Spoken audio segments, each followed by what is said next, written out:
Hey everybody, welcome to the D. Louise book series. I'm Christina Kristina. And I've been seeing all this stuff about reading what you own challenge. I've been doing that all year. Check out Flashback Monday. Those are all my books. All my JD Robs are mine. All the Laurels are mine. All the Lindsay Sands are mine. They're all mine. I've been reading what I own all year. So maybe I should change some of my titles or something. What do you think? Um, But anyway, welcome to the D. Louise Book Series channel. I'm Christina Kristina. There's no special effects here. There's no special anything here. I'm just reading books, talking books. So I'd appreciate. I have this fantasy. I know it's unrealistic, but you're the only one that can help me out there. The general public. There is no one else. I'd like a Christmas miracle. I'd like to have 1,000 subscribers by Christmas. Those of you who've already subscribed, thank you much. Thank you very much. I've got over 130 now. I only need 900 more. So it's up to you to make it happen. So, where are I had them when I started.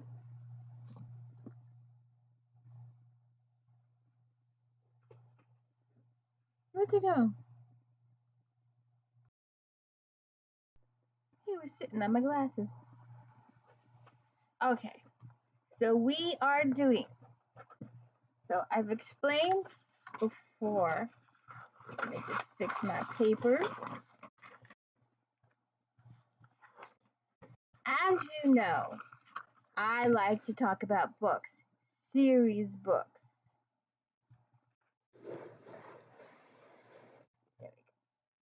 And I'm a series person. I like to read about the series progression, follow the characters from book to book to book. That's why Star Trek Fridays, um, while an issue is resolved each episode, we still get character progression from in the series from episode to episode.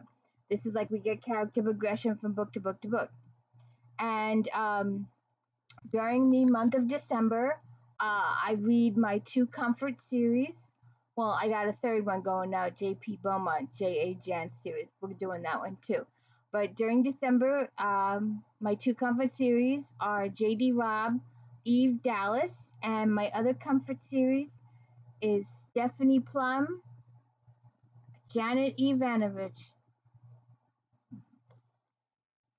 3 to Get Deadly.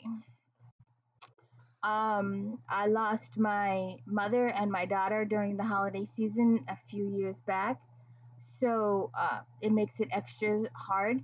And I just lost one of my last living relatives, and I also lost my comfort cat. So I'm going through some times here. So, anyways, when I listen to these, it's Lorelei King. She is the audio queen for these, and Susan Erickson is the audio queen for JD Rep. We have Stephanie Plum, who is a bounty hunter. Her co-worker is Lula.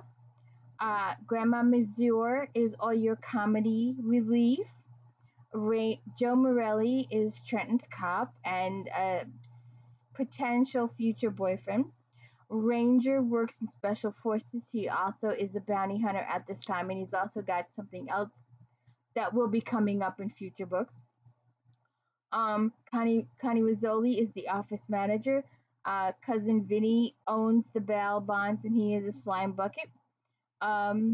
Lucille is Vinny's wife. We refer to her often. Then we've got Stephanie's mother and father, and Mary Lou, her best friend. Big Blue is the Buick, and I will tell you now, spoiler, Blue never gets hurt. Ever. Blue does not get hurt. That's the rules. Joyce Barnhart is Stephanie's arch enemy. She is the woman that Stephanie found doing her husband on the dining room table. And Dickie Orr is her former husband that was doing Joyce Barnhart on the dining room table. He's also an attorney. And we have two friends who are also cops with Joe Morelli. Eddie Garza, who's a friend and married to her high school sweet. Don't sit on my computer. I'm still on my computer. Um, Married to her cousin, and then we have Carl Costanza, also a friend of the family, and uh, I give you another spoiler. We will never learn how Ranger accesses Stephanie's apartment. It's one of those trade secrets. It's like with JD Robb. We will never learn who the candy thief is. Or I always uh, say that jokingly that it's Nora. She wrote herself into the series as a candy thief. And in this book, we get Joe gets his Aunt Rose's house. So this is the first time we see Aunt Rose's house. So in the beginning of the book, Vinny gives Stephanie a bond to pursue. She has to go pick up Uncle Mo. Uncle Mo is the local favorite ice cream store owner. He's God in the ice cream store business, and no one will ever think anything bad about him. And a brand new cop on the job gave Mo a ticket for driving, and Mo got scared because he had just, unknown to everybody else and unknown till the end of the book, he just got finished with a very unpleasant situation and he's in a panic. So he does not make his court appearance. So Stephanie has to go after him. And everybody goes after Stephanie for going after Mo because he is the town god of ice cream. So, and her Nissan truck is in and out of the shop the whole book, and then it gets blown up at the end of the book. And we need to keep score here. If someone can keep score for me, but I think this is the very first time one of her cars gets blown up. I don't remember. I just did 2 and 1 yesterday, so you'll have to check that. But I believe this is the first time a car gets blown up. So she's investigating Mo's apartment. She finds some keys and she gets into the store. And all of the neighbors around Mo's place are giving her grief because, like I said, he's the ice cream god. And then Joe goes to Stephanie and says that they have received 2 suspicious conduct complaints against her and 1 breaking and entering complaint against her. And if she was anybody else, she'd be in jail. Then Vinny gives Stephanie another FTA to go after Stuart Braggart. So Lulu and Stephanie go after Stuart, and he works in the mall, and he says he can't leave with the hot dogs on the grill. So they pay for all the hot dogs and all the workings, and they go to take Stuart in, and in the process, they get into a car accident, minor stuff, fender bender type of stuff, and Stuart escapes in the melee. Later, Morrelli stops by to bring her pizza and talk about the Jackie situation. Lulu's friend Jackie has an associate who's a friend of Mo's, and they're trying to track him down through that. And Lula calls Stephanie, and Jackie has said that her boyfriend is cheating on her, and she wants to. She says they can come get him, and they go get him, and they find him dead in the closet. So then she tries to get Stuart again, and it doesn't work out. And then she tries to talk to Ranger, and Ranger does some investigating and says that no one has seen Mo. So she goes back to the store. She gets in. She's doing some searching, not finished with her searching, had just started her searching, when she hears the noise and someone breaks in. And she hides in the restroom, and the person comes in to the restroom and hits her over the head. And then when she comes to, the person that hit her over the head is laying out in the hallway, deceased. So Morrelli is not pleased by the evening's events, and the next morning, Garza shows up and says that there are quite a few police officers that want her arrested, and also says that the murdered guy was Ronald Anders, another associate, another FTA belonging to Vinny. Then Morrelli comes to reassure her that, yeah, he could arrest her, but he's not going to. So she calls Ranger and asks for help to find investigation on what happens with Anders. She meets with Ranger. She wants him to help prove her innocence. She goes into the office. Connie gives her a new FTA, Leroy Watkins. Lula says Leroy is a snake. Lula and Stephanie go to talk to Leroy's girlfriend, Charlene, and they knock on the door. And when they get to the door, Leroy takes a shotgun and blows a 2-foot hole in the door. So that doesn't go too well. So then someone shoots at Stephanie. They warn her the whole book to stay away from Mo, just stop looking for Mo. So then Stephanie goes to her parents' house for dinner.